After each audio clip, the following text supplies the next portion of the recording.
जो बोले सो निर्भय,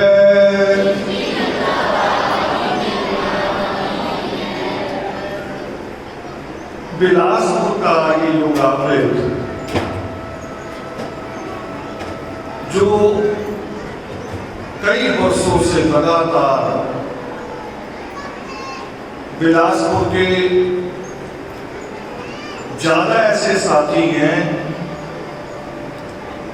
जो दिहाड़ी मजदूरी करते हैं, जिनके पास पक्की नौकरी नहीं है, और वो साथी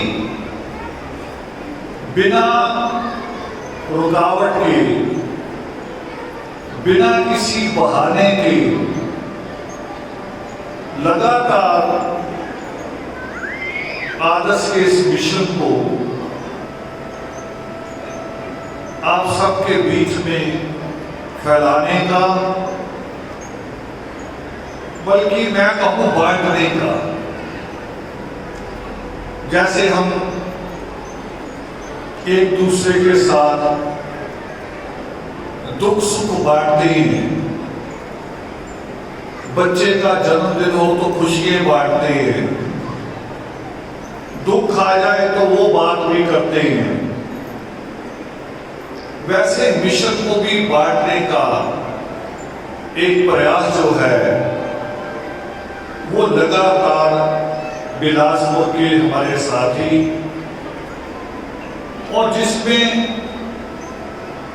हमारे चंडाल साहब जो भजन कह रहे थे यहां, उनका सबसे बड़ा योगदान लगातार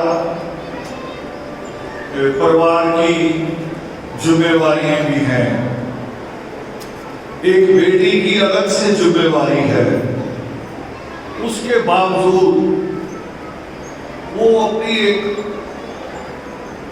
सोच बनाई अपने आप के साथ, किसी के साथ नहीं। एक हम किसी को यकीन दिलाते हैं कि मैं वादा करता हूं तुम्हारे साथ, वो किसी के साथ नहीं, अपने आप के साथ वादा है कि मुझे ये मिशन पूरा करना है, मुझे अपने जीवन का एक एक दिन इसी मिशन पे लगाना है। तो आज मैं चाह रहा हूं कि पहले हम लोग पाठ करें, और पाठ इसलिए नहीं कह रहा हूं कि पाठ कोई जादू मंत्र है, इसलिए नहीं कह रहा हूं। पाठ इसलिए भी नहीं कह रहा हूं कि पाठ कोई वरदान या श्राप है, नहीं किया तो श्राप, किया तो वरदान, ऐसा भी नहीं है। मैंने अभी पिछले योगामृत में बात की कि गुरुओं की तो वाणी होती है, केवल गुरुओं की वाणी, उनके मुख से निकले हुए लफ्ज, हम उसको कहते हैं गुरुवाणी। मगर वो अमृतवाणी कब बनती है? वो अमृतवाणी तब बनती है जब हम उस पर अमल करें। सुने तब तक गुरुवाणी, जब तक हम सुनते कि गुरु ने कही, हमने सुनी गुरुवाणी, और जब हमने उस पर अमल कर लिया तो फिर हमारे लिए अमृतवाणी। तो पाठ इसलिए कहता हूं मैं कि पाठ की उन लाइनों का जो शब्द उसमें कहे गए हैं, उन शब्दों का अर्थ हमें पता होना चाहिए।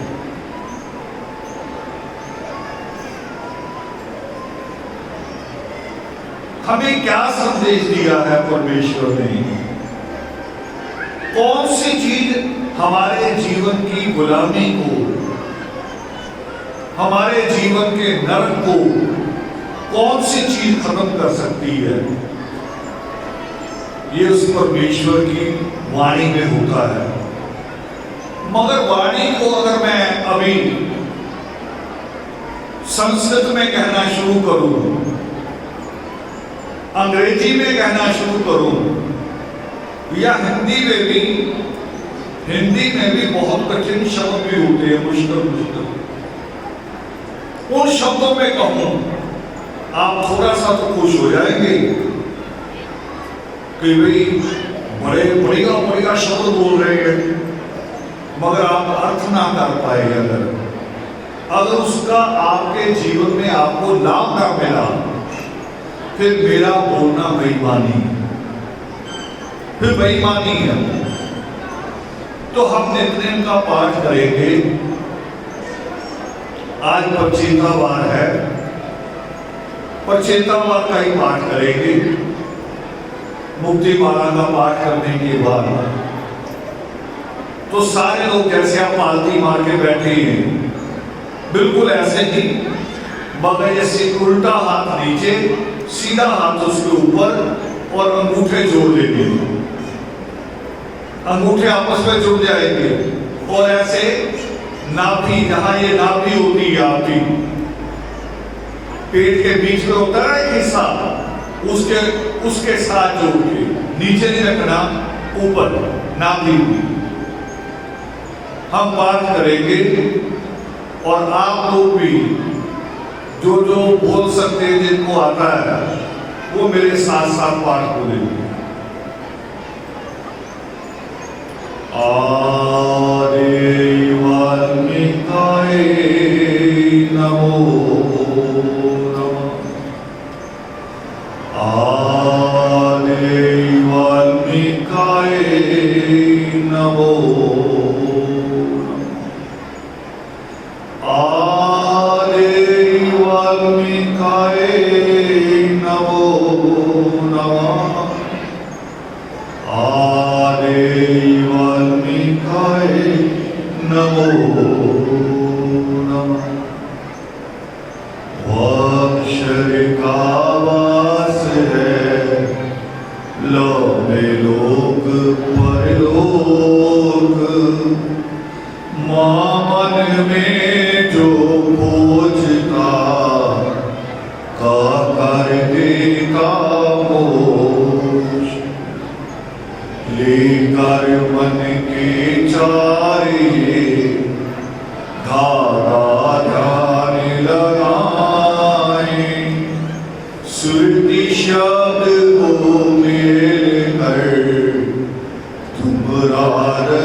जगत पिता वाल्मीकि, आदि धर्म की, आदि तीर्थों की जय, आदि धर्म के सभी महापुरुषों की जय।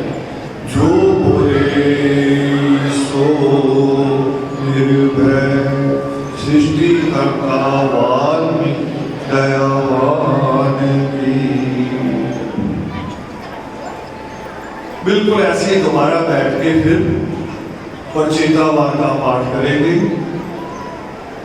सारे लोग जो बोल सकते बोलेंगे। पचेता कहते भानु को, बनूं मैं भानु ज्ञान, अज्ञान अंधेरा मिटा सकूं, यही दे दो वरदान। पचेता कहते असुनेता, जैसे वे की बड़े लोग देता, इंद्रियों का मन निरालो, तेरी कृपा से आप ही अथवा आप ही रहबर पथ पे चलाओ, गुरु बनाकर। हे रतन दाता, हे रत्नाकर, नाम रत्न दो मुझको। पचेता कहते अग्नि को, अग्नि अर्थ गवाई, पथ पर दर्शक आप हो, जो सिमरेगा ताई आदे वाल्मीकि। आप में से बहुत सारे लोग फोन करते हैं, मैसेज लिखते हैं कि नित्य का पाठ कर रहे हैं, मगर मन भटकता रहता है, मन अशांत है। मन कब भटकता है? ध्यान क्यों नहीं लगता? आप एक लगा क्यों नहीं हो पाते? उसका कारण है, मैं अगर अभी तमिल में बोलना शुरू करूं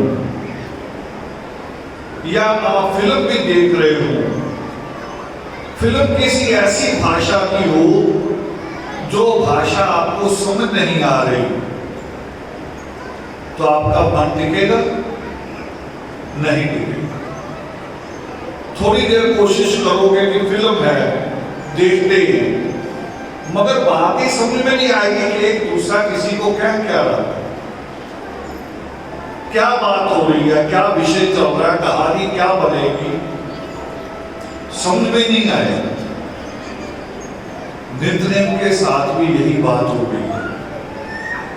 हमने नित्यनेम लिया है, उसके 70-80 पेज है, छोटे छोटे, उनको हम पढ़ लेते हैं, आज छुट्टी के दिन पूरा पढ़ लेते हैं, पेज पलटता जाता है, 80 पेज पूरे हो जाते हैं, हम ऐसे मत्था टेकते हैं, रख देते हैं, और फिर फोन करते हो मुझे कि मन तो लगता नहीं। मन नहीं लगेगा क्योंकि जब तक उन लाइनों का अर्थ नहीं पता। मैं कह रहा था ना कि अगर भाषा समझ में ना आए, कुछ पल्ले ना पड़े, तो अच्छे से अच्छी फिल्म भी बोर लगती है। जब तक समझ में ना आए, जब नित्यनेम समझ ना आए, तो उसका कोई लाभ नहीं, फिर वो वाणी अमृत वाणी नहीं बन सकती। उसको समझना जरूरी है।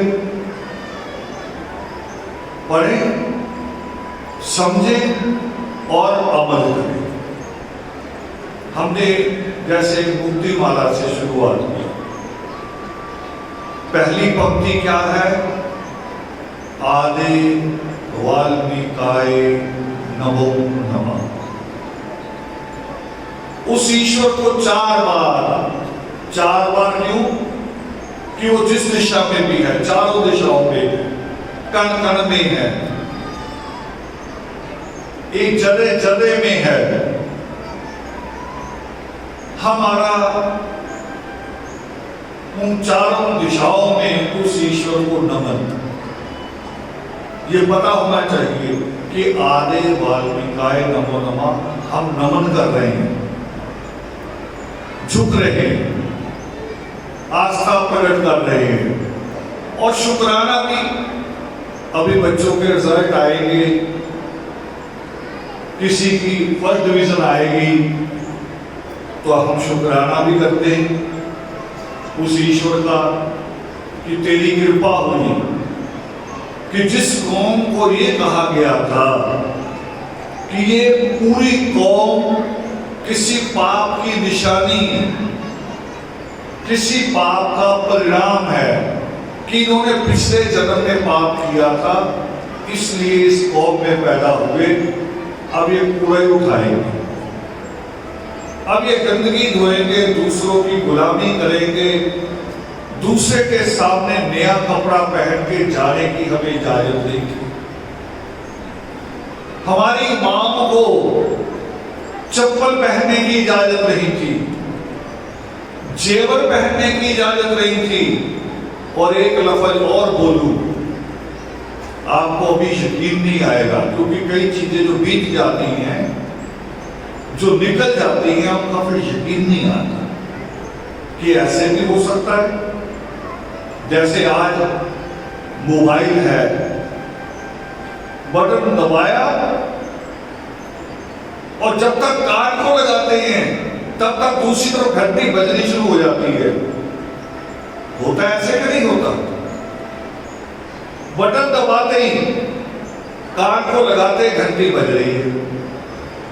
उधर से जैसे ही उन्होंने उठाया, ओके किया, आपकी बात शुरू हो जाती है। मगर आज से 20 साल पहले ऐसा नहीं था, 25 साल पहले ऐसा नहीं था। चिट्ठी लिखी जाती थी, चिट्ठी कागज पे, और चिट्ठी लिखने वाला ढूंढा जाता था। पूरे गांव में चिट्ठी लिखेगा कौन? चिट्ठी लिखी जाती थी, उस पे पता लिखा जाता था, फिर टिकट लगती थी, टिकट लगा के फिर पोस्ट ऑफिस पे जाके डालनी पड़ती थी। और छोटे छोटे बॉक्स भी होते थे गांव में, उसमें डाल देते थे कि शाम को डाकिया ले जाएगा। और डाकिया अगर बीमार हो गया, 3 दिन नहीं आया, तो आपकी चिट्ठी वहीं पड़ी। आपने जो बेटी को लेटर लिखी कि बेटे अपना हालचाल बताओ, अपने बच्चों का बताओ, वो वहीं पड़ा लेटर बॉक्स में। फिर डाकिया आके लेके गया, उसने पोस्ट ऑफिस में दे दी। पोस्ट ऑफिस वाले छांटेंगे कि ये करदार की है, ये हिसार की है, ये जींद की है और ये रूपदक की है। अलग अलग करेंगे, उस ट्रेन में रखेंगे थैला बना के। वो थैला जब अगले शहर उतरेगा, फिर वो गांव गांव छांटते कि कौन सी चिट्ठी किस गांव की है। उस डाकिये को देते कि ये तेरे गांव की है, दिया। अगर पुराने बुजुर्ग यहाँ बैठे इनसे पूछना, कई डाकिये तो हमारे घरों तक आते ही नहीं थे, चिट्ठी देने नहीं आते थे। बाहर एक दुकान पे या चौपाल पे रखे जाते थे कि सबकी चिट्ठियां पड़ी है, ले जाना। सिर्फ बड़े बड़े जो जार जमींदार थे, उनके घर की चिट्ठी उनको देते थे। यानी एक चिट्ठी जाने जाने में 5-10 दिन लगते थे, फिर उसका जवाब आता था। तो यकीन नहीं ना आता ऐसी चीजों पे भी ऐसे भी हो सकता है। आज बच्चा जो मोबाइल वाला है वो इस पे यकीन नहीं करेगा। तो ऐसे ही बहुत सारी चीजें प्रवर्तित होती हैं जिनके ऊपर हमारा यकीन नहीं होता कि ऐसे भी होता रहा। तो ये बताने जा रहा हूं कि जहां हमारी माओ को जेवर पहनने का अधिकार नहीं था, आपको इसका यकीन भी नहीं आ रहा। और भी था दक्षिण भारत, जहां सबसे ज्यादा हिंदू मंदिर है, बड़े बड़े आप फिल्मों में देखते होंगे ऐसे आसमान को छूते हुए मंदिर, आसमान को छूते हुए मंदिर। मगर सोच उतनी ही घटिया, सोच उतनी ही घटिया। जानते वहां औरतों के साथ क्या होता था? यहां उत्तरी भारत में तो मैं कह रहा हूं कि नया कपड़ा नहीं पहन सकते थे, जेवर नहीं पहन सकते थे। वहां औरतें ऊपर वाला वस्त्र नहीं पहन सकती, कमर के नीचे वाले पहनना है, ऊपर वाला नहीं पहनना। पहनोगे तो दंड लगेगा, उसको टैक्स कहते थे। ये भी रहा है एक इतिहास। हमने वहां से निकले हैं, धीरे धीरे प्रयास हुए हैं। बाबा साहब अम्बेडकर के प्रयास हुए, महामुनि शब्दों के समय से जारी है। महात्मा ज्योतिबा फूले और उनकी पत्नी के मां सावित्रीबाई के, उनके प्रयास हुए। लोगों के पत्थर खाए। पत्थर किसने मारे? अपने लोगों ने। अपने लोगों ने पत्थर मारे। किस लिए? किस सजा पे पत्थर पड़े उनको? कि महात्मा ज्योतिबा फूले ने ये गलती की कि पहले खुद पढ़े, माली थे, खुद पढ़े, फिर उन्होंने अपनी पत्नी को पढ़ाया, क्योंकि पर्दा प्रथा थी। अगर वो कहते कि सृष्टिकर्ता वाल्मीकि दयावान कहते हैं कि जननी और जन्मभूमि स्वर्ग से भी बढ़कर है, तो इसका मतलब औरतों का अधिकार बहुत बड़ा है। अगर सृष्टिकर्ता वाल्मीकि दयावान ये लिखते हैं कि कई जन्मों के पुरुषार्थ के बाद, कई जन्मों की तपस्या के बाद ये कन्या रत्न प्राप्त होता है। ईश्वर ने कन्या को रत्न लिखा है, हीरा, बेशकीमती। और साबित करना कभी आपको कह रहा हूं, देखो आप कभी घर लौटो, घर आओ, घर की बाहर दरवाजे के बाहर जो सीढ़ी है एकदम साफ की हुई हो, साफ सुथरी। घर के अंदर जाओ, घर महकता हुआ मिले। रसोई की तरफ देखो, खाने की खुशबू आ रही हो, गरम गरम खाने की। मगर पूरा घर घूमने के बाद आपको घर में मां, बेटी, बहन, पत्नी, इनमें से कोई भी घर के औरत घर में हो ही ना कोई, अगर बताओ घर घर लगेगा? बाकी सब कुछ हो मगर औरत ना हो एक भी, घर घर लगता है। इसलिए ईश्वर ने रत्न कहा है उसको, क्यों? वो इतना बेशकीमती रत्न है कि बेटी के, मां के, बहन के, पत्नी के होने से घर महकता हुआ लगता है। एक अलग ही खुशबू होती है उसकी।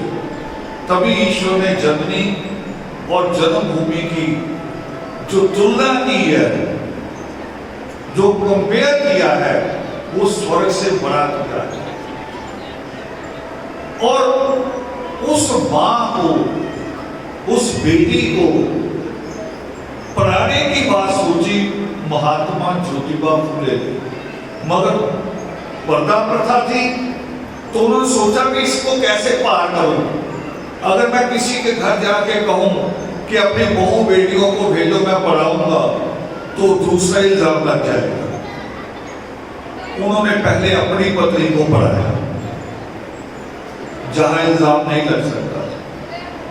बाबा साहब अम्बेडकर के बारे में भी सवाल आता है कि उन्होंने दूसरी शादी क्यों की, और दूसरी शादी एक ब्राह्मण औरत से क्यों की? क्योंकि डॉक्टरों ने कहा था बाबा साहब अम्बेडकर को कि आपको 24 घंटे एक नर्स की जरूरत है। 24 घंटे एक नर्स की जरूरत है आपको। और बाबा साहब भीमराव अम्बेडकर अगर एक नर्स को अपने साथ रखते, एक बेटी को अपने साथ रखते,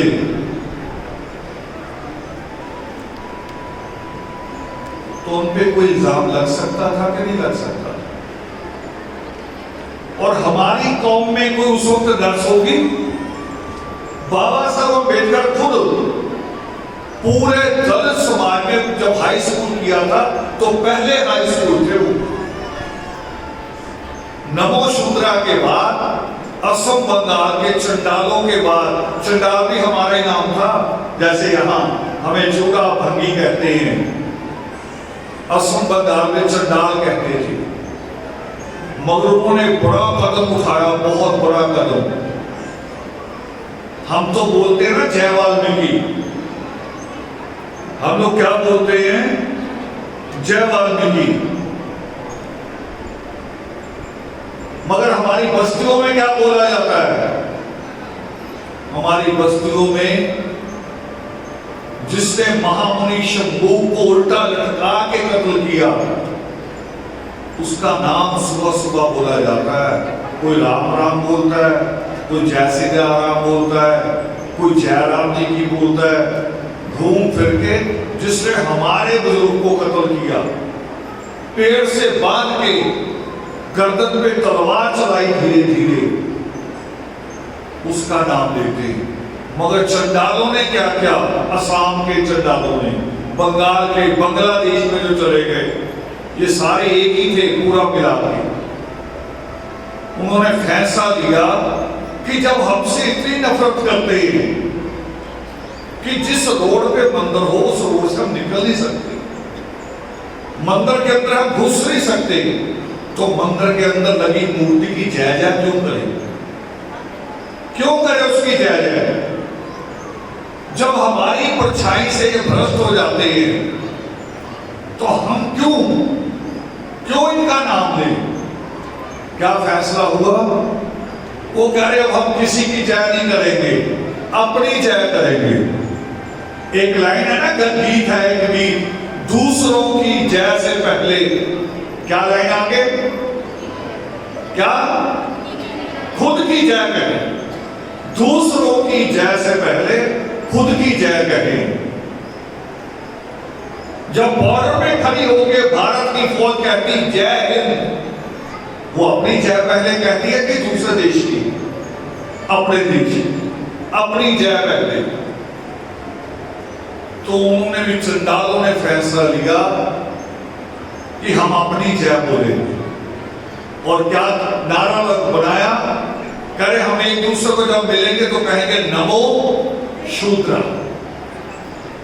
हम बोलते ना आदे वाल्मीकाय नमो नमः।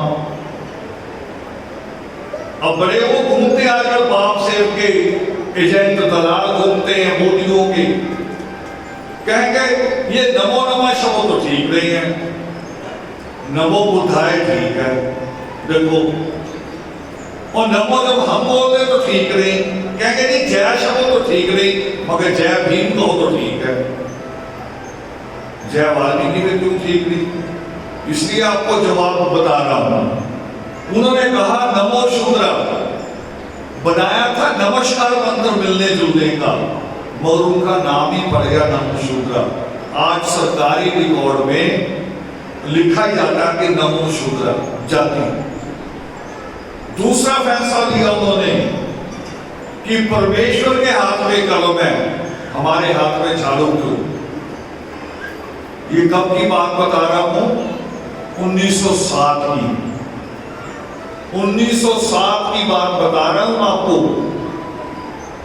तब फैसला लिया था उन्होंने कि हमारे हाथ में कलम क्यों नहीं?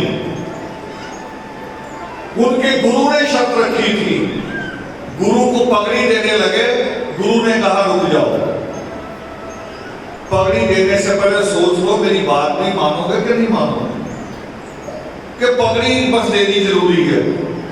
कह रहे नहीं मानेंगे। वो कह रहे फिर मेरा कहना यह है कि तुम अपने बच्चों को पढ़ाओगे, चाहे रोटी मिले ना मिले, कपड़ा मिले ना मिले, मगर अपने बच्चों को पढ़ाओ। और नमो शूद्र, आज जो पश्चिम बंगाल है ना, अभी थोड़े पहले इलेक्शन हुआ, पूरे टीवी में छाया हुआ था, वहां जितना दलित आईएएस है, दलित आईपीएस, वो नमो शूद्र है सबसे ज्यादा। गुरुओं की चलाई हुई, नमो शूद्र की चलाई हुई उस लहर का परिणाम। ये शुरुआत महामुनि शंभूक से हुई थी। क्या कहा था महामुनि शंभूक ने? वो करे गुलामी के लंबे जीवन से आजादी का छोटा जीवन ज्यादा अच्छा।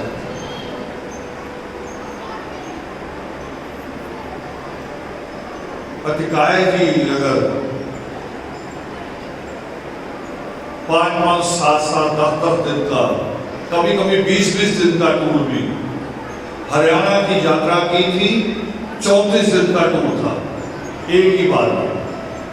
पंजाब की यात्रा हुई थी, 60 दिन का टूर था। अगर ये टूर ना किए होते तो उनकी सेहत अच्छी होती, हमारे बीच में होते। मगर महामुनि शंभूक क्या कहते? वो कह रहे गुलामी के लंबे जीवन से आजादी का छोटा जीवन ज्यादा अच्छा। अगर उन्होंने ये यात्राएं ना की होती, हमारे बीच में होते, तो आज आप कहते अतिकाय अमर है, या अतिकाय का नाम भी लेते कभी? कभी भी नहीं लेते। जो आदमी ऑफिस से घर, घर से ऑफिस जाता है और फिर घर में ही घुस जाता है, उनको कोई याद रखता है? मगर हमें वहम है, हमें वहम है, बहुत सारे लोगों को वहम है, अपने गोत्रों का हवाला देते हैं, पुत्र होने का हवाला भी देते हैं। पुत्र होने के लिए क्या कहते हैं कि पुत्र नहीं होगा तो मेरा नाम नहीं चलेगा, यही कहते हैं ना, पुत्र नहीं होगा तो मेरा नाम नहीं चलेगा। बाबा साहब भीमराव अंबेडकर, उन्होंने 4 पुत्र कुर्बान किए। अभी पंजाब सरकार ने एक फैसला लिया कि जितने भी सरकारी ऑफिस है पंजाब के, उसमें प्रधानमंत्री, राष्ट्रपति, गांधी, किसी की फोटो नहीं लगेगी। किसकी फोटो लगेगी? बाबा साहब भीमराव अंबेडकर की एक। और दूसरी फोटो किसकी लगेगी? किसकी लगेगी? शहीद भगत सिंह। अब शहीद भगत सिंह का कोई बच्चा है, देखो उसका नाम तब भी है, उसकी तो शादी नहीं हुई, वो तो जवानी में फांसी के फंदे को महबूब की तरह चूमते हुए लटक गया। चूमा उसने, फांसी के फंदे को चूमा। क्यों? वो कह रहा इसमें मेरे देश की आजादी इसी में छुपी। वो शादियों में गीत होता ना कि बहारो फूल बरसाओ मेरा महबूब आया है, भगत सिंह ने फांसी के फंदे का इंतजार ऐसे किया, बिल्कुल इसी तरह।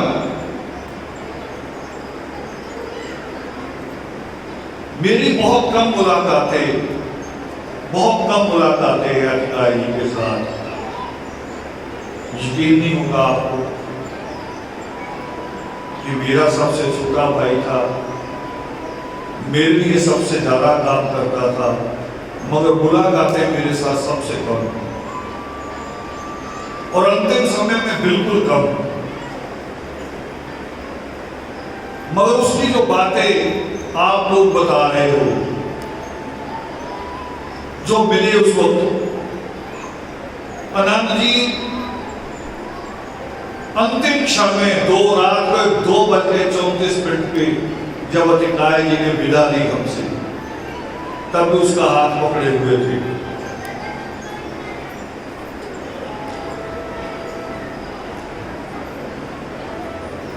वो जो अंतिम यादें बताते हैं वो भगत सिंह से कम नहीं। वो मिलने जुलने वालों को भी ये कहते थे कि मेरी बीमारी, मेरे इलाज पे पैसा ना लगाओ, कुछ प्राप्त नहीं होगा।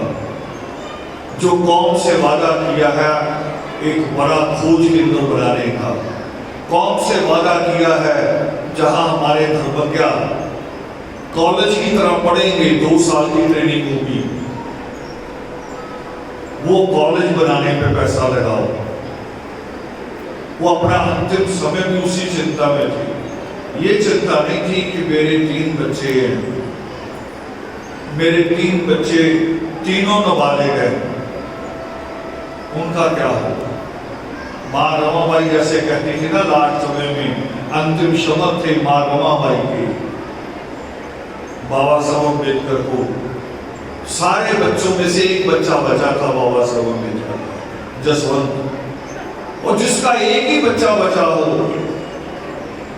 वो माँ ने ये नहीं कहा कि अब एक बचा है इसका ख्याल करना, उसने कहा मेरे साथ वो बच्चों का ख्याल रखना। वो बहुत दीनहीन है, वो बहुत डरे हुए हैं, वो जुल्म के मारे हुए हैं, उनको तो कानून शब्द भी नहीं पता, आगे कानून तो क्या पता हो, कानून शब्द भी नहीं पता। और बाबा साहब अम्बेडकर ने फिर रास्ता क्या खोजा। हमने आज पर चेतावार पढ़ा, और चेतावार में क्या आया, क्या लाइन आती है पहली, पर चेता कहते भानु को, बोलिए, पर चेता कहते भानु को। भानु क्या होता है? भानु कहते सूर्य को। उससे बड़ा चिराग है कोई? सूर्य से बड़ा कोई चिराग हो सकता है? कोई रोशनी हो सकती है?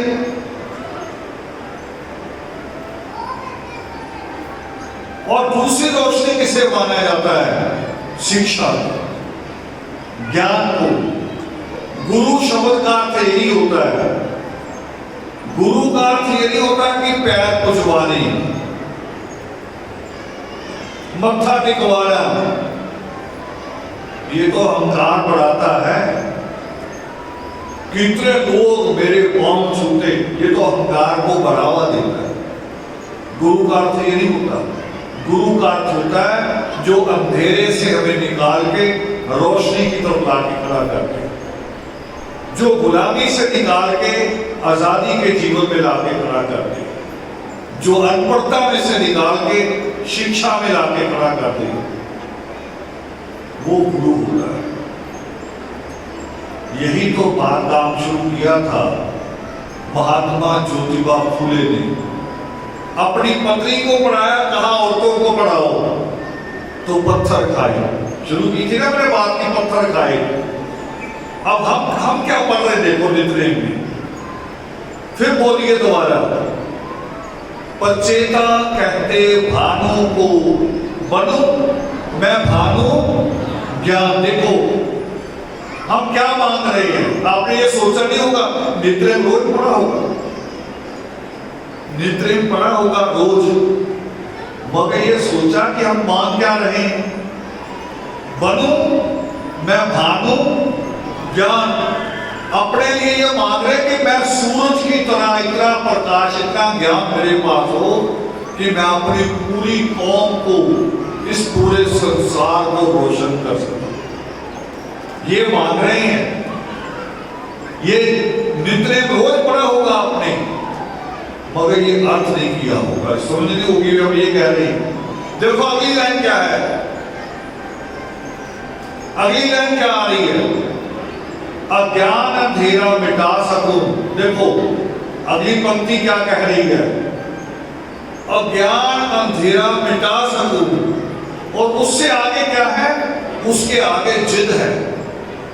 जिद, जैसे बच्चा जिद करता ना हमारे साथ, हम कितना कहे कि मैं थका हुआ हूं, अभी रुक गया, वो कह रहा नहीं उठो, चलो अभी चॉकलेट लेके दो, अभी चलो, अभी अभी अभी चलना है, जीत लेनी आज। जिद करता है ना, उसे अधिकार है। वो यहां से भी पकड़ सकता है, वो यहां से भी पकड़ सकता है, उसको अधिकार है। और यही हम कह रहे हैं, आगे क्या कह रहे हैं कि यही, देखो यही में जिद है। अज्ञान अंधेरा मिटा सकूं, यही दे दो वरदान। हमने कोई ऑप्शन नहीं छोड़ा ईश्वर के लिए।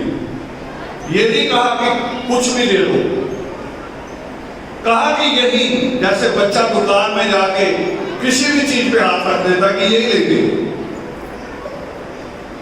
करता कि नहीं करता बच्चा? हमने भी ईश्वर से यही करना है, यही। मगर होगा कैसे? होगा कैसे? ये होगा जब हम अपने बाकी शौक छोड़ के, अपने फजूल खर्चे छोड़कर, फजूल खर्चा हमारे पास एक नहीं है, 20 फजूल खर्चे। क्या हो रहा है बेटे? कौन सी जरूरी बात? एक नहीं है, जन्म से लेकर मृत्यु तक फजूल खर्चे करते हैं। जन्म हो जाए, बच्चे का जन्म हुआ, बच्चे से मतलब आपका, जब मैं मुंह मीठे की बात कहूंगा, आपका अर्थ होगा लड़का। लड़की को मानते ही नहीं, उसको बच्चा ही नहीं मानते। हमने देखा, वहां हमारे पास ही हॉस्पिटल है, हमारे माँ बाप वहीं काम करते रहे, दादा दादी ने भी किया। हम उस हॉस्पिटल में जाके देखा करते थे। डॉक्टर पूछता था कोई और ताकत दिखाने आई, आदमी आया, हाँ जी देखो बच्चे कितने, कह रहे बच्चे तो 3 ही है, वैसे 4 लड़कियां भी हैं। अरे पूरे 7 कहो, वो बच्चा नहीं गिनते लड़कियों को। और हम भी ऐसे, अभी भी वही वैसे हैं आज भी। जब मैं कहूं कि बच्चा होने की खुशी, तो आप कहोगे फौरन, आप कहोगे लड़का, आपके दिमाग में लड़का आएगा खुशी तब। हमारे यहां बेटी का जन्म हुआ, जब संतिष्ठा का जन्म हुआ, हमारे घर में खुशियां मनाई गई। आनंद जी अभी बोल रहे थे, अतिकाय जी, ये अपने डब्बे उठाए ला रहे हैं मिठाई के, अपने अपनी तरफ से बांटेंगे। हॉस्पिटल में भी, बस्ती में, मोहल्ले वालों को शक हो गया। वो कह रहे लड़की भी लड़का ही हुआ होगा, जो भी आ रहा डब्बे उठाए ला रहा, बांट रहा है। झूठ बोल रहे हैं, इन्होंने है कि धर्म समाजी है, इन्होंने शराब नहीं पिलानी, इसलिए नहीं बता रहे। और बात कहां पहुंच गई? वो तो ईश्वर का एक वरदान होता है, जिनको आप किन्नर कहते हैं, वो भी ईश्वर का एक वरदान है, इंसान है वो। बात कहां पहुंच गई? और वो हमारे घर आ गए 3 से 4थे दिन ही, कह रहे कि लड़का हुआ, हमें पता चला है। हमने कहा आ जाओ, बैठो, और जो आपने कहना वो कहो। कह रही पहले बच्चा लाओ। हम बच्चा लाए, देखा उन्होंने तो लड़की है। वो कह रही ये तो हमें लोगों ने गुमराह कर दिया, गलती होगी, हम जाते हैं। हमने कहा जाना नहीं, आपकी जो रस्म आप पूरी करो, और जो आपके लिए जो नियम है वो हमें बताओ, हम पूरा करें। मैंने पहली बार किन्नरों की आंख में आंसू देखे थे खुशी के। वो कह रहे पहला अखाड़ा जिसने कहा लड़की होने पे नाचो भी और बधाई भी लो, जो लेना वो भी देखेगा।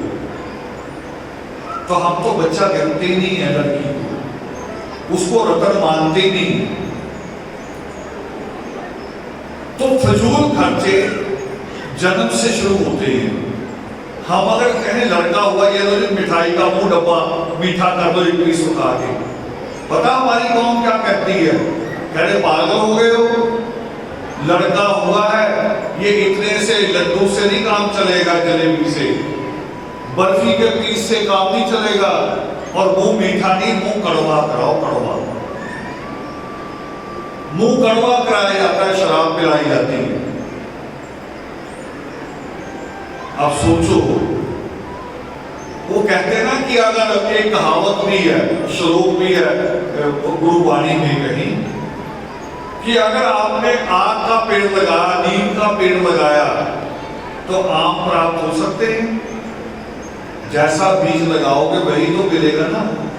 अगर शुरुआत आपने कर्मी कर दी, अगर आपने जन्म की शुरुआत कर्मी की, तो पूरा जीवन मीठा हो सकता है?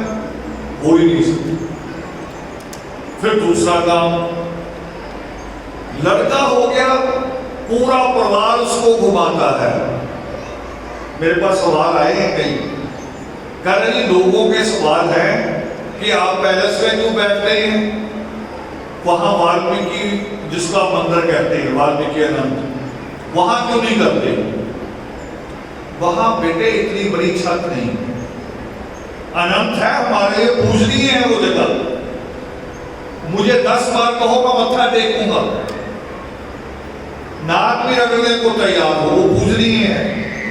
मगर जब हमने उस परमेश्वर की वाणी को जब समझना हो, हम अपने बच्चे के लिए स्कूल वो ढूंढते ना कि जहां क्लासरूम अच्छे हो।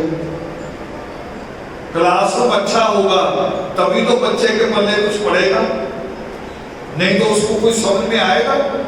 बच्चे को धूप में बिठा देंगे, गर्मी में बिठा देंगे, वो तो ऐसे ऐसे करते समय निकाल देंगे, काफी ऐसे ऐसे करते, किताब को फाड़ देंगे ऐसे ऐसे करते हुए, मगर समझ नहीं पाएगा। व्यवस्था करनी पड़ती है, और ये हम ही नहीं करते। जब बड़ी बड़ी कथाएं होती हैं, कीर्तन दरबार होते हैं, जिनके बड़े बड़े मंदिर हैं, जिनके बड़े बड़े गुरुद्वारे हैं, वो भी बड़ी बड़ी ग्राउंड बुक करते हैं पब्लिक के हिसाब से, सुविधा के हिसाब से। ये एक सुविधा है। सवाल बहुत आए हैं, मगर हमें अभी उन सवालों पर गौर करनी है जो सवाल हमारे जीवन को कड़वा करते हैं। कौन से सवाल? मैं अभी बिहार में था, वाल्मीकि नगर। वाल्मीकि नगर, अगर अभी अभी चुनाव निकले पंजाब यूपी के, हरियाणा में भी हो तो आप नोट करना। एक तो होता है विधानसभा, बिलासपुर विधानसभा है, बिलासपुर के नाम से है। एक तो नाम होता है शहर का, एक नंबर भी होता है कि विधानसभा नंबर इतना। आपके 90 सीट है हरियाणा में, तो 90 नंबर होंगे, 1 2 3 ऐसे लगभग विधानसभा। पार्लियामेंट की 542 सीट है, उसके भी नंबर होते हैं लोकसभा के, और वाल्मीकि नंबर में से 1 नंबर लोकसभा सीट है। आपको पता नहीं होगा कि वाल्मीकि नगर जहां तमसा नदी बहती है, वो तमसा नदी जिसके किनारे परमेश्वर ने अपने चरणों का स्पर्श दिया, जहां बैठ के योग सिद्ध कहा, जहां परमेश्वर ने क्रौंच की हत्या पे विष्णु के पूरे जीवन को बांध दिया, और दुनिया का पहला महाकाव्य जिसको लोग कहते हैं रामायण, आप कहते हो रामायण, वो कहा। उस शहर का नाम है वाल्मीकि नगर, और हमारे देश की पार्लियामेंट का वो 1 नंबर है, Valmiki number 1 number seat Valmiki Nagar. मैं वहां के स्कूल में था, सुबह का समय था, और वहां के जो अध्यापक हैं उदय नारायण यादव, हमें वाल्मीकि नगर में मिलने वाले सबसे पहले मित्रों में से वही है, सबसे पहले। अब तो दूसरे स्कूल के प्रिंसिपल हैं जो हमारे समाज में से हैं, रामनाथ जी, वो प्रिंसिपल है, मगर वो सब बाद में मिले। पहले उदय नारायण यादव मिले और खुद आगे मिले, उन्हीं के स्कूल में था। और मैंने बच्चों से वहां एक सवाल किया, आपसे भी कर रहा हूं। हमने अपनी प्रार्थना क्या की ईश्वर से प्रार्थना क्या की? अज्ञान अंधेरा मिटा सकूं, यही दे दो वरदान। मगर कैसे आए? मैंने बच्चों से एक सवाल किया, आपसे भी सवाल किया, दुनिया की सबसे बड़ी बीमारी कौन सी? दुनिया की सबसे बड़ी बीमारी, आप जितनी बीमारियों के भी नाम लोगे, उनमें एक से एक आगे आते जाएगी। अभी 2 साल हो गए कोरोना ही चलते चलते, मगर मेरी बात अगर समझो, जो मेरी समझ कहती है, दुनिया में सबसे बड़ी बीमारी गरीबी। गरीबी दुनिया की सबसे बड़ी बीमारी। अमीर आदमी का अगर हार्ट में परेशानी आ जाए, स्टंट होता तो 8,000 का है, हॉस्पिटल वाले लेते 1 लाख, एक स्टंट डालेगा 1 लाख। अमीर आदमी को अगर हार्ट की बीमारी आ जाए तो उसके लिए महंगी है, कुछ भी नहीं। जिसके पास गाड़ी 1 करोड़ रुपए की है, 50 लाख की गाड़ी, उसके लिए 1-2 स्टंट डलवाना कोई बुरी बात, कुछ भी नहीं। मगर गरीब को अगर धूप लग जाए, आप ठंडा पानी पी लो, छींक आ जाए, जुकाम हो जाए, तो गरीब के लिए जुकाम नहीं बड़ी बीमारी। क्योंकि डॉक्टर ने कहा 50 रुपए मेरी फीस, 100 रुपए की दवाई ले लेना, इतनी तो उसकी दिहाड़ी नहीं बेचारे। तो दुनिया में सबसे बड़ी बीमारी कौन सी हुई? सबसे बड़ी बीमारी गरीबी। और गरीबी का इलाज क्या है, गरीबी से निकलने का रास्ता क्या है? गरीबी से निकलने का रास्ता परमेश्वर के हाथ की कलम, सृष्टिकर्ता वाल्मीकि दयावान के हाथ की कलम है। और ये बात सृष्टिकर्ता वाल्मीकि दयावान बहुत साफ शब्दों में लिखते, बहुत साफ। वो कह रहे जितने मर्जी तप कर दो, किए ना हमने, कितने तप किए होंगे पता ही नहीं। हमारे यहां तो पता ही नहीं कितने देवी देवता पूजे जाते हैं। मैंने अगले महीने बरेली जाना है। जब मैं बरेली पहली बार गया था और सुबह सुबह इधर अचानक निकल पड़े। जिस सड़क पे आप चल रहे हैं जूता लेके, गाड़ी चल रही है, गोबर से भरी हुई ट्रॉली भी चल रही है, कूड़े वाली ट्रॉली भी उसी सड़क से निकलेगी। उसी सड़क के चौराहे के सेंटर में गोल पत्थर गाड़ देते हैं, ऊपर नहीं रखते, बिल्कुल बराबर गाड़ देते, थोड़ा सा दिखता रहता है, थोड़ा सा। और सुबह 5 बजे लोग हार फूल लेके, और कई शहरों में भी है, हार फूल लेके, और जो क्या होता है वो गड़बी सी कलश सा छोटा सा, उसमें पानी, उस पे हार फूल रखेंगे, पानी डालेंगे, खड़े होके फिर अपने चारों तरफ घूमेंगे। मैंने कहा ये क्या है? कह रहे बाहर वाली, वो अपनी घर वाली, ये बाहर वाली। फिर दिन भर उसके ऊपर से गुजरेंगे। देखो कैसे बेवकूफ लोग हैं, उसी को पूज रहे हैं, उसके ऊपर से जूता लेके दिन भर निकले, सुबह 5 बजे पूजेंगे। यानी हमें पता ही नहीं कितनी तरह के हमारे देवी देवता हमने रखे हुए हैं, और सबसे ज्यादा हमने किया होगा। बताओ आपकी अगर नॉलेज में हो, जिसकी दुकान है, छोटी सी दुकान भी हो जिसकी, वो कभी दुकान को बंद करके 3-4 दिन के लिए हरिद्वार, वैष्णो देवी, नैनावाली, ज्वाला जी, पाथरी कहीं गया होगा? भी 2-3 दिन दुकान बंद कर दो, मैं वहां हुआ। कभी किसी की ऐसे दुकान बंद देखी? कोई नहीं जाता, आप जाते हैं सबसे ज्यादा। और रिवाज है वो उधर से पानी इधर भी हो, हरियाणा की दूसरी साइड जिधर कैथल है, जींद है, रोहतक है, वहां एक और रिवाज है, लड़की के साथ देवी जाएगी गाड़ी। पता नहीं यहां भी हो, कह देवी साथ जाएगी। मेरे साथ अगर गनमैन आए हुए हों, है ना, 2-3 पुलिस वाले कमांडो खड़े हों, मेरे ऊपर कोई हमला कर सकता है? और करेगा तो पहले कौन रोकेगा? कमांडो रोकेंगे कि नहीं रोकेंगे? उनका फर्ज है कि नहीं है?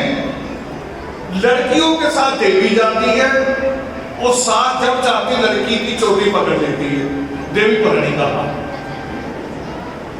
पति शराब पी के जब चाहता लात मार देता है, देवी पता नहीं कहा। पूछना तो चाहिए ना। देवी को नहीं बुरा कह रहा हूं, ये सोच हमारी बुरी, हमारी सोच गलत है। हम सोच ही नहीं रहे। गर्मी हो रही जैसे अभी, हम बटन दबाएंगे पंखा चल जाए, नहीं चला तो दूसरा बटन दबाएंगे कि नहीं दबाएंगे? फिर दूसरा दबाएंगे, फिर तीसरा दबाएंगे, फिर चौथा दबा के अगर नहीं चला तो हमें क्या समझ में आता है? फिर उतना भी लाइन ही नहीं है पीछे से। तो आपने कितने बटन दबाए अभी तक? देवी देवताओं के कितने बटन दबाए होंगे?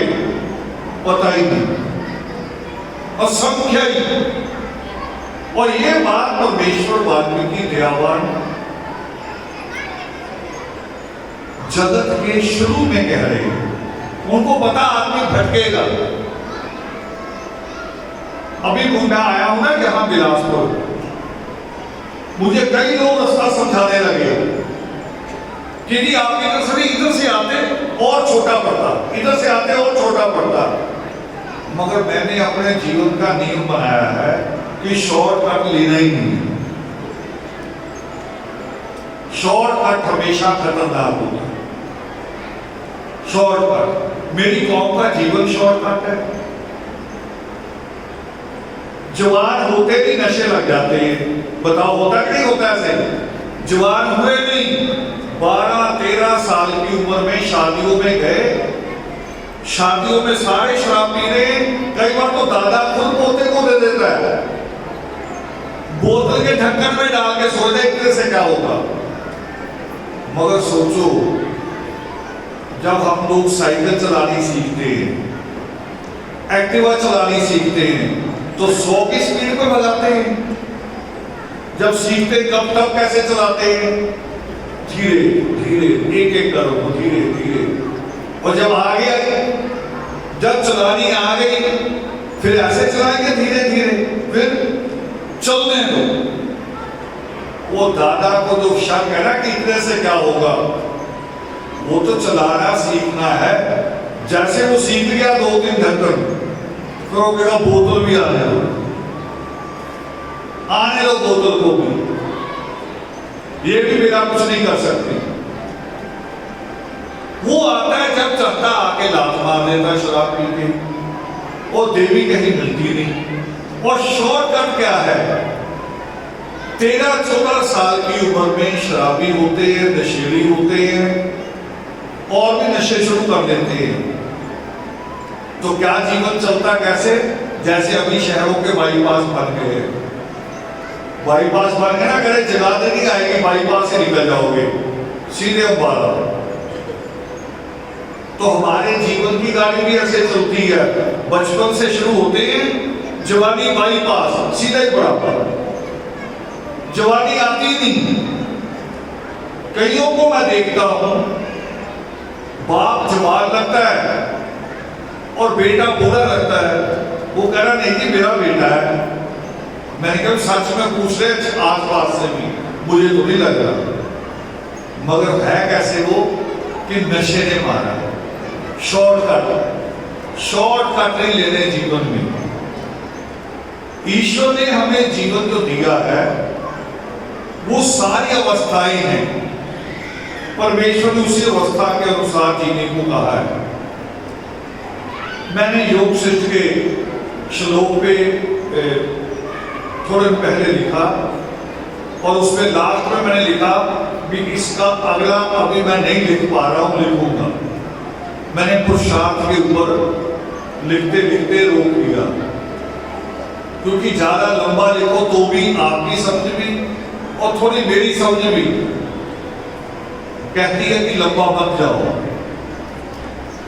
तो हमारे जीवन में जन्म से लेकर मृत्यु तक फजूल खर्चियां होती हैं, शादी की फजूल खर्चियां, यहां तक कि मरने की भी फजूल खर्चियां। एक बार इधर वाले में आएंगे, दूसरी बार उधर वाले आएंगे।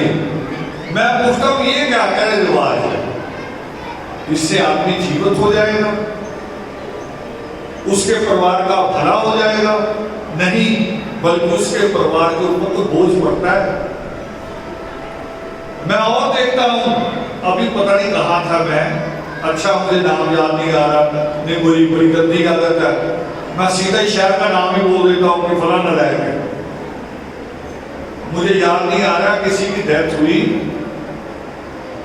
अस्थियां लेके आ रहे, मेरे हरिद्वार जाएंगे। अस्थियों का मतलब क्या है? हरिद्वार क्या अर्थ हुआ? फिल्म का एक गाना है, देखो उसमें सवाल है, कवि शायर सवाल करता है, ताल कहते हैं तालाब को, गांव में हो गए छोटे छोटे पानी की छप्पड़ बोलते हैं तालाब को। शायर सवाल करता है कि ताल जो चलता है वो कहां जाता है? नदी में। नदी जाती कहाँ? सागर में। अब सागर कहाँ जाता है कह रही किसी को नहीं पता। तो हर नदी को जाना कहाँ है? चाहे वो गंगा है, चाहे वो तमसा है, उसको जाना कहाँ है? जाना सागर में ही है। मैं अगर आज रस्म बना लूं भी गंगा छोड़ के तमसा पे जाएंगे तो मेरी कौम तो लुट जाएगी सारी। जानते कितनी दूरी पड़ती है? मैं यहां से चलता हूं पंजाब से लुधियाना से, शाम को गाड़ी चलती है, अंबाला से निकलती रात को 8:30 9 बजे अंबाला से कई गाड़ियां निकलती हैं और सुबह 7 से लेके 10 बजे तक लखनऊ पहुंचती है। और लखनऊ से हम कार लेके सुबह 7 बजे चलते हैं और शाम को 4 बजे पहुंचते हैं वाल्मीकि नगर। पूरी रात लखनऊ तक। और कार से कह रहा हूं, बस से नहीं, बस से जाओगे तो और लंबा। कार से सुबह 7 से चलोगे, शाम को 4 बजे वाल्मीकि नगर। वो भी वो जा सकता है जिसको रास्ता याद है। जिसने पूछ के जाना उसको 2 घंटे हो गए। तो मैं अगर अपनी कौम को कह दूं कि नहीं गंगा में नहीं जाना, तमसा में जाना है, तो मेरी कौम तो लुट जाएगी ना। और पता क्या करते रिश्तेदार? देखो रिश्तेदारों का काम मुझे याद नहीं आ रहा अच्छे से, पता है लुधियाना की बात है, मेरे शहर की अभी डेथ हुई है किसी महिला की, याद आ गया। महिला की डेथ हुई है, पूरी बस गई है, हरिद्वार बस, क्योंकि सारे रिश्तेदार क्या कहते, मेरा बड़ा प्यार था इसके साथ, मैं भी जाऊंगा। मैंने कहा लोगों से भी प्यार की 1 दिन की रस्म और रख लो, प्यार की भी। जिसका ज्यादा प्यार है ना, वो पूरी रात शमशान में बैठेंगे, जहां संस्कार करेंगे। जिसको ज्यादा प्यार है वो वहां बैठेगा पूरी रात, चाहे गर्मी हो सर्दी हो। देखते किस का प्यार है। झूठा प्यार, केवल घूमना हरिद्वार और झूठ बोलना मरने वाले के साथ, उसके परिवार के साथ। उनको बेचारों को पूरी बस करनी पड़ी और शायद कारें भी गई होंगी 2-3। अस्थि कलश प्रवाह होने चाहिए। जो भी नदी आपके घर के नजदीक है, जो पहली पड़ती है आपके शहर के करीब, हमने एक सिर्फ रिस्पेक्ट दे दी है कि उसकी बॉडी से बची हुई चीजें खराब ना हो। हम सम्मान पूर्वक उनका विसर्जन करते हैं, मगर हम खर्चे कर रहे हैं, बड़े खर्चे कर रहे हैं। और पंजाब के लोग तो और पागल हो गए हैं। रोटी दे रहे हैं, रोटी मरने की रोटी, मीट मुर्गे के साथ। मुर्गे टंगे होते हैं जैसे दुकान पे टंगे होते हैं कि आपने इसे तंदूर में सिकवाना है कि कढ़ाई में तलना है। तो लोग तो दुआ मांगते होंगे कि सबके यहाँ जल्दी माँ बाप मरे, रोज ही दावत रहे। और हमारी कारपोरेशन की यूनियनों ने तो अपना एजेंडा यही बना लिया, वहां कार्ड आ जाते हैं रोज मरने वालों के कि आज उसकी रोटियां, वो दोपहर का खाना पूरी यूनियन वहां खाती है। घर के लोग करे मेरा बड़ा सम्मान हुआ, सारे प्रधान आए, उनको ये नहीं मेरा प्रधान रोटी खाने आए। सम्मान समूह किसी का नहीं है। जब तुम करने जाओगे ना कि इसका जिसकी डेथ होगी इसका फंड दिलवा दो, वो कहेंगे इतनी फीस मेरी दे दो, फंड दिलवा देता हूं, इतना सम्मान है। तो बेटे फजूल खर्चे छोड़, बनो ना भानु ज्ञान बनना है। चलो हम नहीं बन पाएंगे, हम बच्चों को तो बना सकते हैं ना। हम लोग, हमने नरक जिया, मेरी मां ने नरक जिया, ये मेरे बस में नहीं, मगर मेरी बेटी जिए तो लानत हो जाएगी कि नहीं? लानत होनी चाहिए कि नहीं होनी चाहिए? तो सृष्टिकर्ता वाल्मीकि देवान जो कहते हैं कि तप, दान और तीरथ से भी मोक्ष की प्राप्ति नहीं होती, तो मोक्ष की प्राप्ति किससे होती है? किस चीज से? ज्ञान से। बनू मैं भानु, आगे ना वही बात। और अभी तो मैंने सिर्फ 2 लाइनों की बात की है। देखो पूरे प्रचेतावार से, निद्रेपी पूरे प्रचेतावार की 2 लाइनें पकड़ी है हम लोग। और निरंतर समय मिलेगा, ईश्वर कृपा करेंगे, जल्दी एक बड़े आश्रम की स्थापना होगी। बिलासपुर में हम साल बार मिलते रहेंगे, मगर वो आश्रम ऐसा बनेगा कि जहां पे रोज पाठ हो। रोज मैं ना मिलूं तो कोशिश करूंगा महीने में 1 बार वहां मिलूं। 1 बार तो जरूर मिलूं सबके साथ, मगर पाठ होगा। पाठ चंडाल जी भी कर सकते हैं, शंभू जी भी कर सकते हैं, पुरुषार्थी जी भी कर सकते हैं, नागवंशी भी कर सकते हैं। पाठ सारे लोग करेंगे वहां में, और किसी ना किसी लाइन का अर्थ भी करेंगे। और एक दिन की कोशिश मेरी भी रहेगी कि पूरी दुनिया का चक्कर लगा के एक दिन उस आश्रम में मैं खुद रहा करूं। जल्दी ईश्वर हमारी वो इच्छा जो अतिकाय जी बार बार कह रहे थे कि आश्रम की जमीन खरीदो, हमने उसका बयाना लिया। 14 फरवरी को, 14 उष्णा को 14:14 पे 2 बजे को 14 बजे कहते हैं, बैंक की जो लास्ट ट्रांजैक्शन हुई 17 लाख रुपए की 14:14 पे हुई है 33 सेकंड।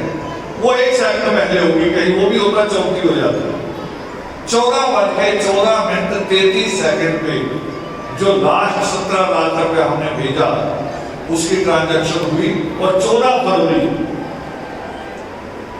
फरवरी को, और अगला हमने उसका 30 अप्रैल तक पैसा दे के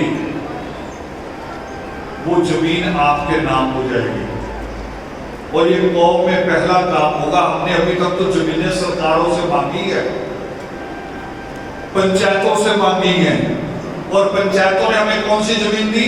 जो सबसे गंदी हो, जहां सबकी गंदगी गिर रही हो, जहां पानी आता हो गांव का सारा गंदा पानी, कह के यहां ले लो।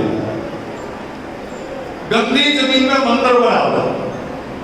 मगर हमने जमीन छांटी है, 6 महीने घूमे भी कौन सी जमीन लेनी है। और जो जमीन ली है हमने, जानते किसके पास थी? गुरुद्वारे वालों के पास। उन्हीं से हमने बात की, उनके बाबा से मिले, हमने कहा कि ये जमीन हमें पसंद है। और बातचीत करने के बाद उन्होंने कहा कि आप जमीन ले लो, इतना पैसा आप हमें दे दो। सोच समझ के ली है। तो ये एक बड़ा काम आपके लिए, उस वचन को भी, उस श्रद्धांजलि हमने आज नाम रखा कि श्रद्धांजलि भी है। यही सबसे बड़ी श्रद्धांजलि होगी कि हम अतिकाय जी की उस इच्छा को, जो इच्छा कोई करता है, मृत्यु के समय आदमी या मृत्यु से डरा होता है या अपनी जिम्मेवारियों से डरा होता है।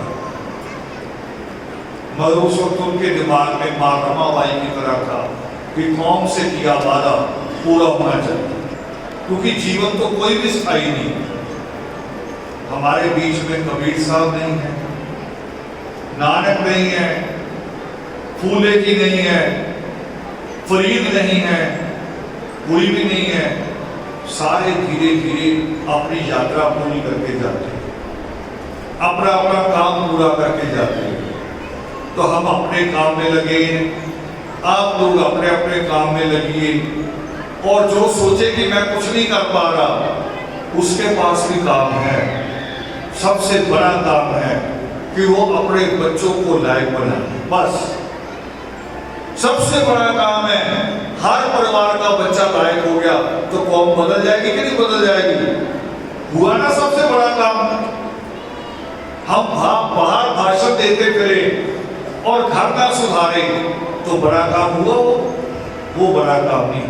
बड़ा काम है अपना परिवार सुधारना। और फिर सुधरने के बाद मैं जब यूरोप गया तो मैंने सबसे बड़ी बात उनकी यही देखी। मैंने कहा आप ईसाइयों के देश में रह के वाल्मीकि बर्गर दिवस मनाते हैं, लाखों रुपया खर्च करके हमारी टिकट दे के हमें बुलवाते हो, आपने धर्म मजबूत रखा, इससे बड़ी बात हो ही नहीं सकती। लोग तो यहां बैठे धर्म छोड़ देते हैं, आप उनके देश में बैठ के आपने धर्म बनाया।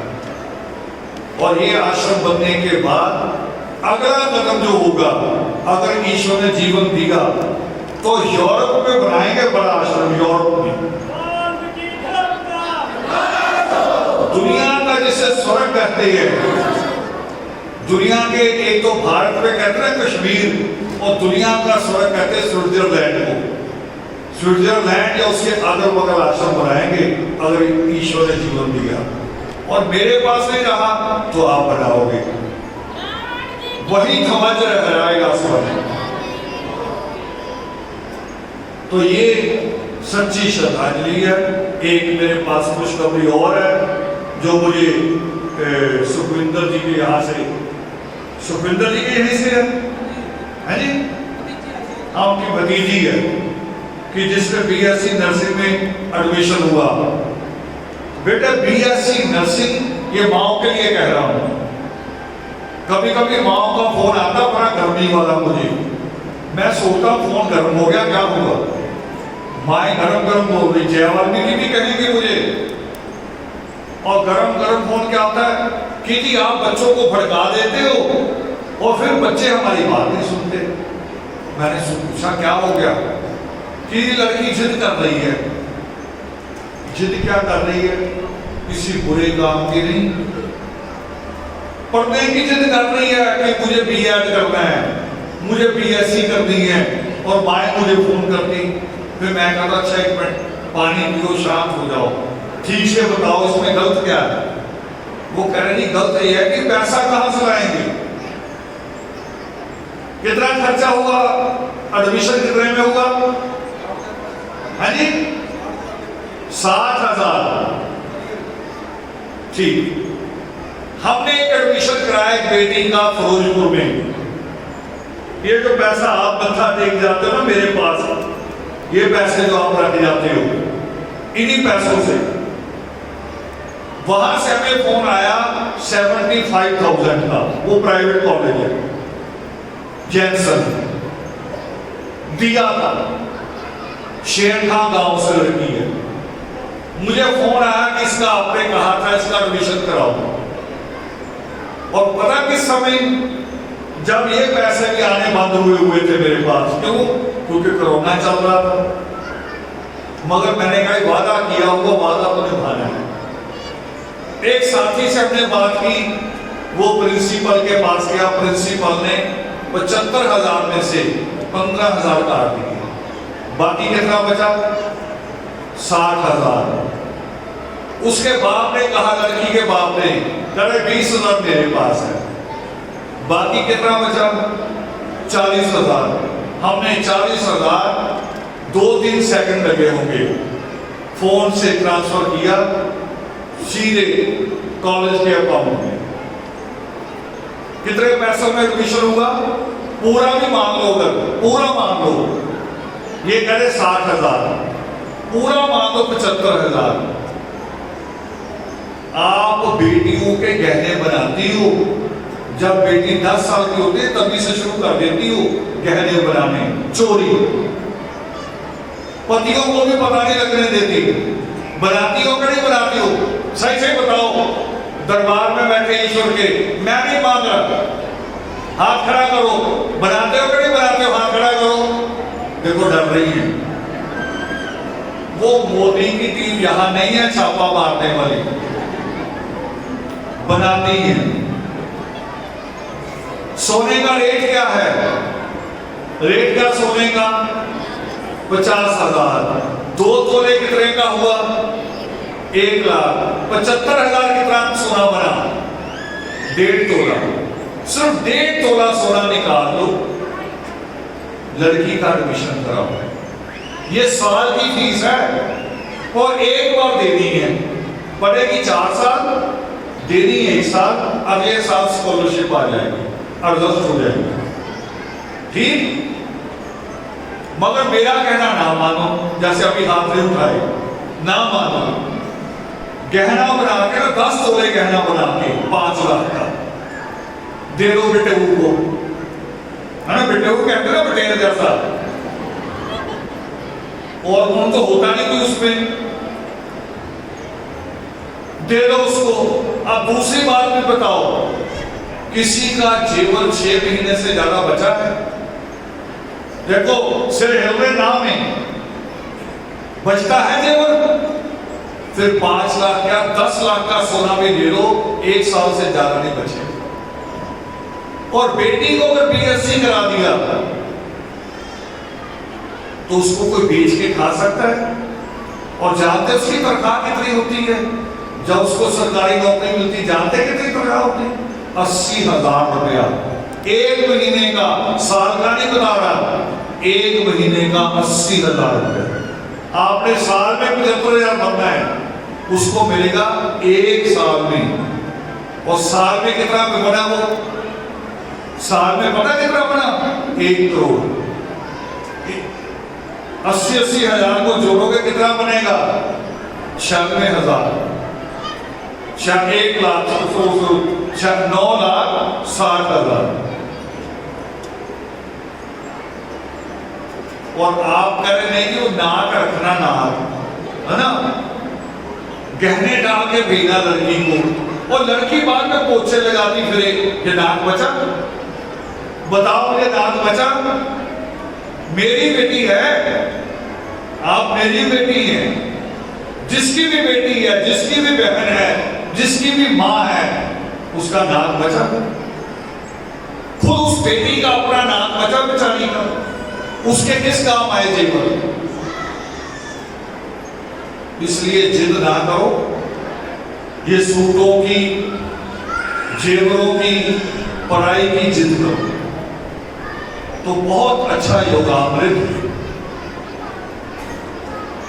बहुत अच्छी एक चीज अजीब और कि कई योगामृत ऐसे होते हैं कि प्रबोधन के दरमियान धीरे धीरे आगे हो जाता पंडाल, लोग धीरे धीरे रोटी की तरफ बढ़ते हैं, नहीं तो घर की रसोई याद आ जाती है। तो यहाँ जितने में हमने शुरुआत की वैसे भरा हुआ पंडाल है, ये आप लोगों की मेहनत है। हमारे जो हमने शब्द रखा वीर, वीर लगाते हैं आप सब लोगों के नाम के आगे, तो वीर से वो भाई वाला अर्थ नहीं है, वीर से आता है सूरमा, योद्धा। और योद्धा युद्ध करना होता जो है, वो युद्ध केवल युद्ध के मैदान में नहीं होता, युद्ध तो क्लासरूम में भी होता है, युद्ध घर की रसोई में भी होता है। और कभी कभी आप कहते हैं ना कि पेट में चूहे दौड़ रहे हैं, तो यहाँ भी तो युद्ध हो रहा होता है। और इस युद्ध से कौन लड़ता है? माँ लड़ती है, खाना बना के लाती, हथियार देती है, गई ये लो अंदर बुलू डालो, चूहे भाग जाएंगे, देती ना। तो युद्ध बहुत है जीवन के, जीवन ही संघर्ष है। तो बहुत अच्छा का रहा। और एक सूचना है आप लोगों के लिए, फिर मैं अपनी बात खत्म कर रहा हूं। सूचना ये है कि 8 पुरुषार्थ अभी 4 दिन बाद, आज 27 है, 28, 29, 30 और 31, 4 दिन बाद पुरुषार्थ महीने की शुरुआत हो गई है। पुरुषार्थ महीने की 8 तारीख को माता दीन भंगी जिसे कहते हैं, जो 1857 की लड़ाई में शहीद हुए थे, उनका जन्मदिन भी है। और हमारे योद्धा आदर्श को इस मुकाम पे लाने वाले वीरेश राजकुमार टिकाय जी का भी जन्मदिन है। उस दिन हम एक क्लास शुरू करने जा रहे हैं, 2 क्लास लड़कियों के लिए पहले से चल रही है, मां लंकेश्वरी और मां तुंगभद्रा के नाम से 2 क्लासें पहले चल रही हैं। अब हम लड़कों के लिए शुरुआत करने जा रहे हैं कतिकायनी के जन्मदिन पर 2 क्लासेज। एक क्लास लेंगे अनमोल शब्बोगली, जिनकी किताब आई अभी वाल्मीकि कौम मूल निवासी दस्तावेज, वो एक क्लास अनमोल शब्बोगली लेंगे और एक क्लास लेंगे शम्मी शब्बोक नायक। 2 क्लास हम शुरुआत करने जा रहे हैं लड़कों के लिए, अलग अलग रखेंगे। लड़कियों की चल रही हैं, लड़की ऐड होना चाहें तो जो क्लासें चल रही हैं उसमें ऐड हो सकती हैं। लड़कों के लिए क्लास शुरू होने जा रही है। हम लोग इसको फेसबुक में, व्हाट्सएप पे और जितने भी माध्यम है उन सारे माध्यम में डालेंगे, नंबर भी डालेंगे भी कौन सा व्हाट्सएप होगा। क्लास व्हाट्सएप पे चलेगी, ऑडियो वीडियो नहीं होती, ऑडियो चलेगी। तो ये क्लास हम लोग 8 तारीख की 8 पुरुषार्थ को इसकी शुरुआत कर रहे हैं कतिकायनी के जन्मदिन पे। और जो भी जहां से भी लड़के इसमें शामिल होना चाहें, छोटी बड़ी सारी उम्र के लोग जो भी शामिल होना चाहें, पहली किताब उसमें शामिल होगी जिसपे स्टडी होगी अम्बेडकर से विमुख सफाई कामगार समाज। एक पहरे पे बात होगी, एक पहरे पे एक पहरा एक बच्चा पढ़ता है, फिर बाकी बच्चे उसके ऊपर अपनी अपनी राय रखते हैं भी क्या समझ में आया, क्या समझ में नहीं आया। जो नहीं आया वो टीचर जवाब देगा बाद में, जो भी क्लास का टीचर है। तो 2 टीचर हमारे उसको देख लेंगे, अनमोल शब्बोगली और शम्मी शब्बोक नायक। तो ये क्लास हम शुरुआत करने जा रहे हैं। अगला जो प्रोग्राम है वो आपको विरोधम बेटे चंडाल जी आपको अगला प्रोग्राम बताएंगे कि अगला प्रोग्राम क्या है। इन्हीं शब्दों के साथ, इस प्रार्थना के साथ आप सबके बीच में विराजमान आदि परमात्मा को सादर नमन। जय वल्लभ।